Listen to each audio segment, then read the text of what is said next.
MasaeAnela here, and welcome back to an episode of Starfox Adventures! In the last episode, we lit up the moon altar of the walled city, which is somewhere over there in that vicinity. And in this episode, we're going to be doing the same thing for the sun altar, which is right over there. But first, I kind of want to mention something really quick as for navigating this place. As you can see, there's a red flame and a blue flame.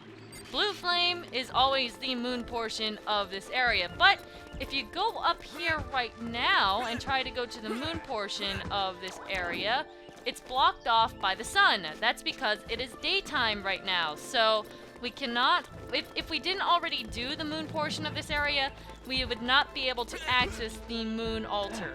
So you kind of have to match up the area with what time of day it is. So that's something kind of interesting that I'm not sure if I like or dislike, because that kind of limits you. Like, if you don't realize that you have to do a certain area at a certain time of day, that can kind of screw you for quite a while, and then you have to kind of wait for the right time of day. I remember that. Okay, I thought that it was like nighttime, and I was just like, wait a second, crap, did I screw this up? But no. But anyway, I remember that always used to confuse the heck out of me, because I would just be wandering forever at nighttime trying to get to the daytime area. But actually, I think you can actually get to the moon area if you keep going that way, but it's still a longer way, so you're working with less time.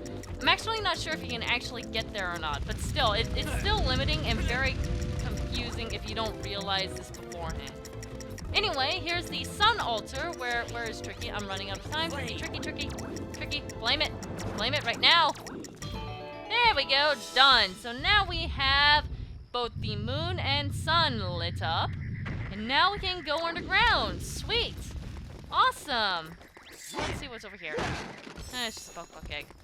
All right, jump. No, get away from me. You know, these guys always used to freak me out. I mean, look at how terrifying these guys are. They are legitimately scary enemies. But knowing that they only do one piece of health, one tiny sliver of health and damage, that kind of shoots their threatening factor right down the drain. I mean, for something that big, I'd figure that they would take up at least one full unit of health. That would be reasonable, and that would make this a lot more intense than it is. I don't know, that's just my thought. I think they should do a lot more damage. Yeah, I'm complaining that this game is easy. Anyway, let's come down here and talk to... Ooh, look who it is. Dad, you're okay. Tricky, my son. You don't have to worry about me. I am the king. Ah, the famous Starfox, hero of Dinosaur Planet. Yeah, that's me. And before you ask, no, I haven't got the spellstone, but I do know where you could look. To enter the lair of the Red-Eye King, you must first find the two sacred teeth. Not an easy task, as they are protected by the very life force of the Red-Eye tribe. Locate the magic cave. The answer lies within. Wait a second. Did what just happened? Wait a second, let me come out here. You know something? Wasn't this bridge out just a second ago? Seriously. Oh, I came over here. I specifically looked here, and the bridge was out. The bridge was gone, just completely gone. And then I went down there, I talked to him, and now the bridge is completely built. What in the heck kind of powers does that guy have? Anyway, yeah, that's kind of odd. Earthwalkers. They will guide you on your quest. That doesn't help me at all. Anyway, so yeah, Mr. Kingy has a lot more powers than I give him credit for. So let's not mess with him. He has epic bridge powers, bridge building powers. He can build bridges with just a thought. And having Tricky dig here, we have a bomb dad, which I can't actually use. Tricky needs some mushrooms. There you go. Okay, so now we're over here. And see if we can find anything useful. Ooh, brambles. Alright, let's go ahead and have Tricky roast this. Burn it, Tricky! Burn it! Now gotta wait for the fire to go out, and now we can go up. Alright. And we have a planting patch, and my controllers are rumbling. There's something special down here. There we go. And now, as per usual, we step back. I'm just gonna hotkey this. And... Fire Blaster! And the oh-so-familiar green lights. Let's take a look at what this is, shall we? Ooh, magic crystals. I needed this. Alright, there we go. And let's see what we got.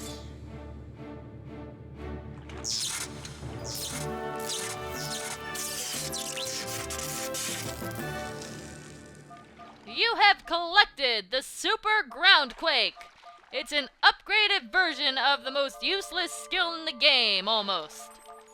Anyway, access the C inventory and press A to use it. So, we got Groundquake. Or rather, a more powerful version of Groundquake.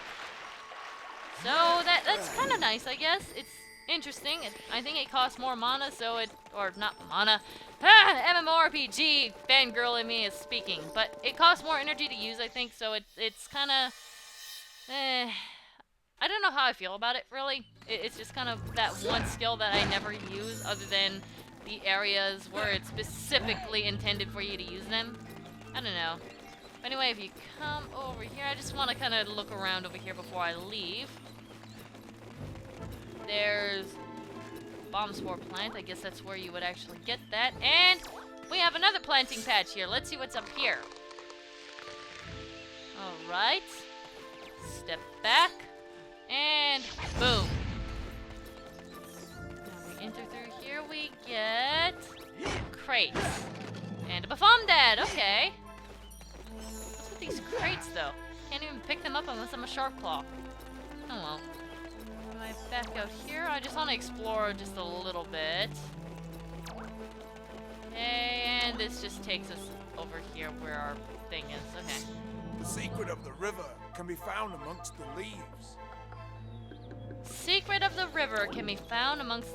Hey! Looky here, it's a sun switch. That's convenient. Thanks for that tip, dude. So, what we need to do is actually light or hit these switches so we can light the torches. Okay. What's this? I don't remember this being here. It's a little temple? It looks like a... Oh, a life force door.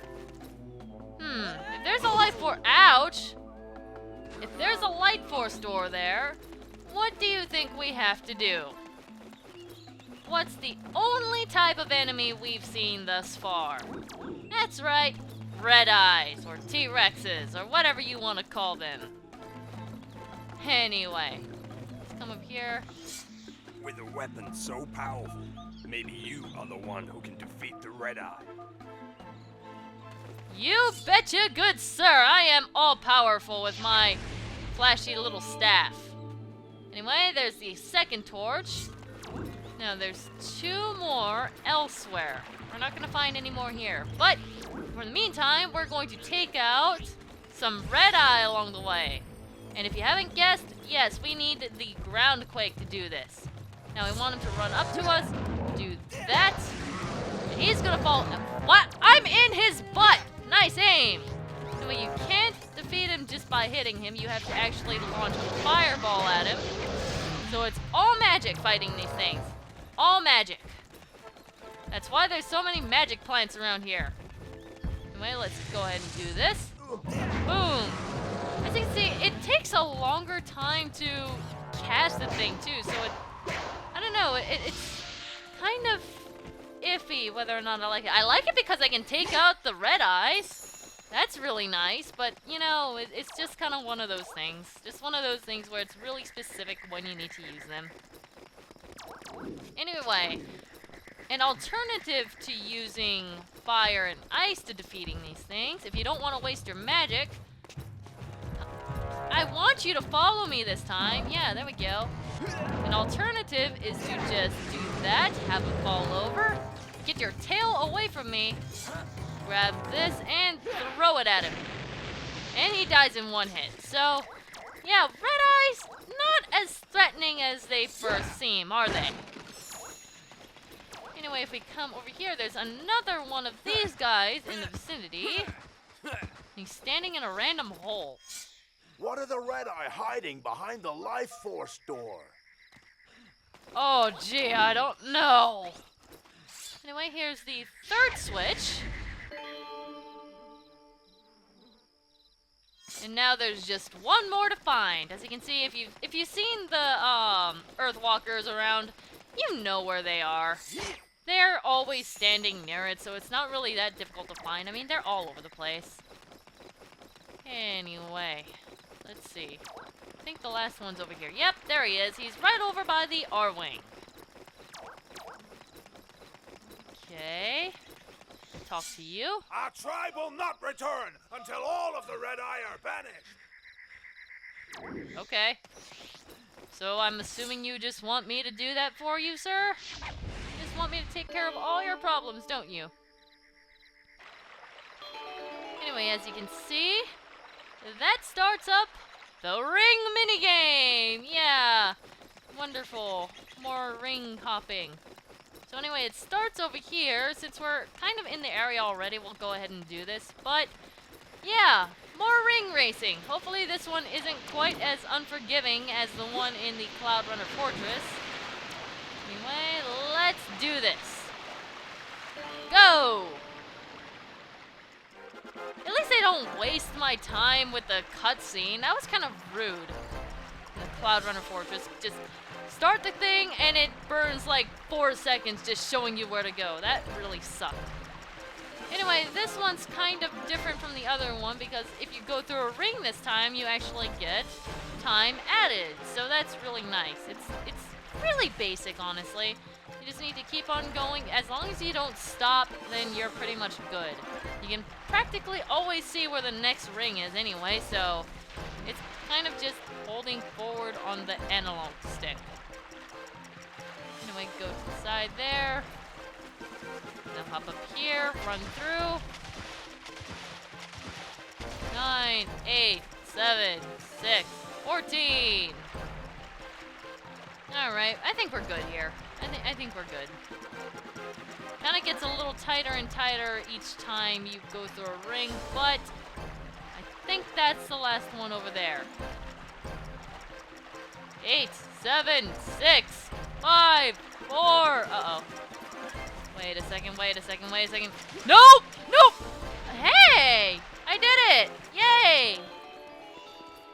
Okay, so maybe that wasn't quite as unforgiving as I originally thought. I barely made that. Anyway, let's go ahead and see what's in here.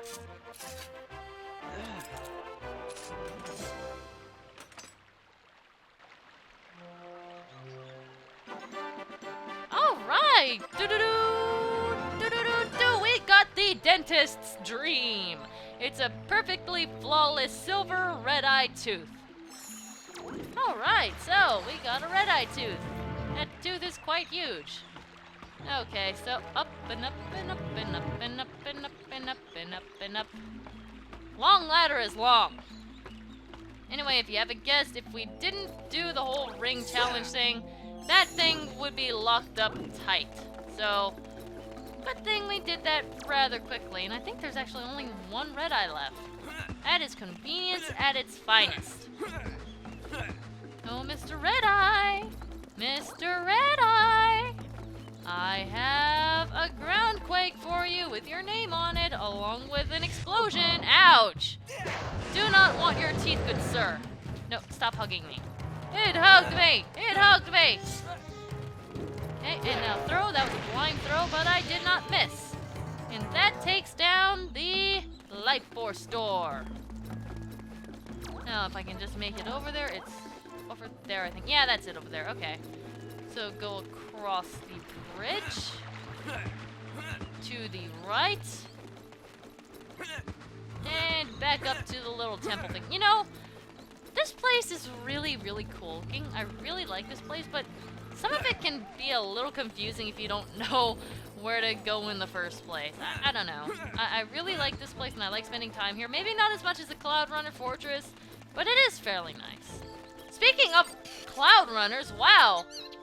I thought Cloud Runners don't like Earthwalkers, but there's like two just flying by, just like... Maybe politics, I guess?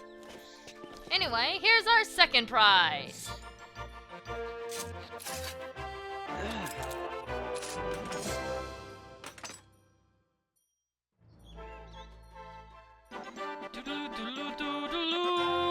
We got the second dentist dream. This is a gold red-eye tooth. I didn't know Red Eyes had gold teeth. Apparently he really did get dental work done. Ow! I was pressing X. Why didn't you roll, Fox? X spammage. Anyway, we got both of the red-eye teeth in our possession now. So all we need to do is head into the basement, which we'll be doing in the next episode. So, I will see you guys next time. MasaeAnela, out.